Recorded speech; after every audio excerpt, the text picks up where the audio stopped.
One product that I've been using over the last couple of months and through the testing stages is fish sauce. Primarily it's a bait soak, but it's also PVA friendly as well. And what you'll notice when you take the lid off of it is it absolutely stinks. A couple of ways that I like to use it. First of all, if I'm fishing with PVA bags. As I said, PVA friendly, so if you're fishing with a mesh bag, you can dip it in and it'll soak into the pellets or whatever you've got inside the bag. Or if you're solid bag fishing, you can fill a syringe up and injecting it into the solid to give it the most amount of traction as possible.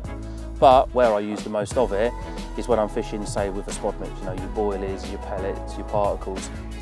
Because it's such a thin, soluble liquid, pouring it into my spod mix, only like a quarter of a bottle, say. You don't need loads of it because of how much it smells, but because of how thin the liquid is it penetrates and soaks into all the particles, so it's giving all of your bait in the bucket the maximum traction as possible. It can also be used to boost your hook baits. You don't want to be drowning them in it, you simply want to be pouring a tiny little bit over them, just enough to glaze them and keep rolling them around so the baits themselves take on the flavour. Another thing as well is if you're washing out boilies or you're rehydrating boilies, by tipping it into them, it will soak into them, adding even more flavour to them. So that's a couple of ways that I use the fish sauce. Absolutely brilliant liquid, and I'm sure it's caught me a lot more carp.